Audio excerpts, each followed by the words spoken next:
Chapter 2 Kottayathu Raja.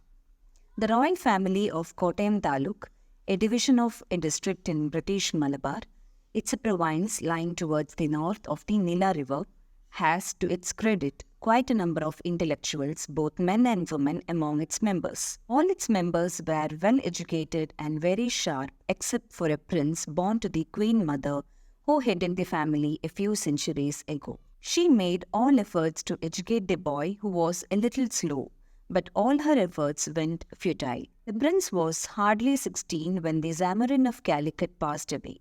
The Kottayathu royal family and the Zamarin had always maintained a good relationship. According to convention, a representative from the Kottayathu royal family had to be sent to the Zamarin's palace on a condolence visit. Since the prince was the senior-most male member of the family, the Queen Mother was in a dilemma. Those days, the kings of these principalities communicated only in Girvana Bhasha, which is a dialect of Sanskrit. Prince could not speak fluently even in Malayalam, leave alone Girvana Bhasha. But the queen had no other way. So, she called her son aside. I am going to teach you 3 Sanskrit words. Maya Kim Kartavyam, which means what can I do for you? Learn them properly. When you meet the Zamarin's nephew, you will not utter anything other than these 3 words, she said strictly. Mother, the prince stammered. Day and night she sat with him teaching the 3 Sanskrit words. In 3 days, he somehow managed to learn to utter the words fluently. The next day, she sent him to Calicut escorted by some servants. She had sent a few tutors also to give him proper guidance. Went on coaching him until they reached Calicut. The prince was given a warm welcome at the Zamarin's place. He and the Zamarin-to-be sat down for a chat. But by then the prince had forgotten what he had learned. Maya Kim Kartavyam, he stammered, and immediately the cat was out of the bag. Dirghocharanam Kartavyam, proper pronunciation is your duty, replied the Zamarin-to-be sarcastically. The tutors felt ashamed. At once they returned with the prince. They told the Queen Mother about the meeting between her son and the Zamarin-to-be. She felt sad and ordered the soldiers to throw him into the Kumaradhara. Immediately tied his limbs and threw him into the waterfalls. Kumaradhara was a sacred waterfall near Kottayam. The water fell to a depth of 70 feet from a mountain peak. Whoever got caught under the waterfall was certain to die. But if by any chance he were to escape death, even if he were a fool, he would be transformed into an extremely intelligent person.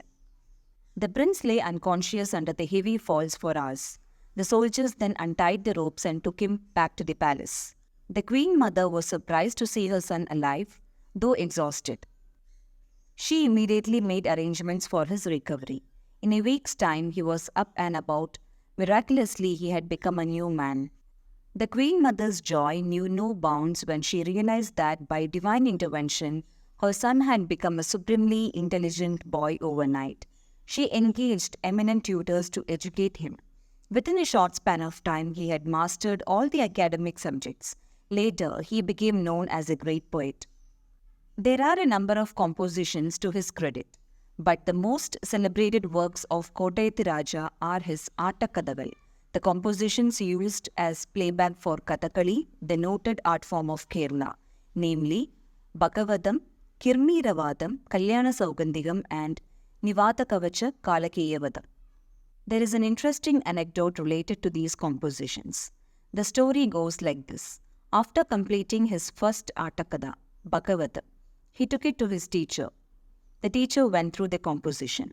This is suitable for Kaigutikali, a folk dance represented by women folk of Kerala, the teacher remarked. It was his way of hinting that the work was too simple. So the king went again and wrote Kirmiravadam. Again he submitted it for his teacher's approval. This one needs a commentary, was the teacher's comment, giving a hint that the composition was too heavy. The king then wrote Kalyana Saugandhigam. The readers would get the impression that the poet is a womanizer, said the teacher. The story of Kalyana Saugandhigam reveals how Bhima, the henpecked husband, went all the way up to Kadalivanam, a forest, just to get a flower for his wife Panchali. The teacher has a point here, thought the king. He then shows a story from the Mahabharata, the great Indian epic authored by sage Vyasa. the episode in which Arjuna refuses to oblige Urvashi. Thus, Nivada Kavacha Kalakeyavadam was born. Good, the artists have scope to perform. The lighter anecdotes about Vajrabahu and Vajraketu, mythological characters, would definitely provide some break for those who would want to go out to chew betel or to go to the toilet. The teacher was appreciative of the work and the king was happy. In Kalyana Saugandhigam, there is a usage. Panchasayaga Nilaye, meaning in the abode of Kamadeva, god of love, which again invited criticism from his teacher. Can you please replace it with a better word? The king asked his teacher. The teacher tried his best, but failed to find a substitute. Kotayathu Raja lived a long life and had a long reign over his small kingdom during which he engaged in his literary pursuits. Another anecdote is about the ill luck that befell him. In Bhagavatam, there is a couplet which reads, I have only the jungle to provide me a home.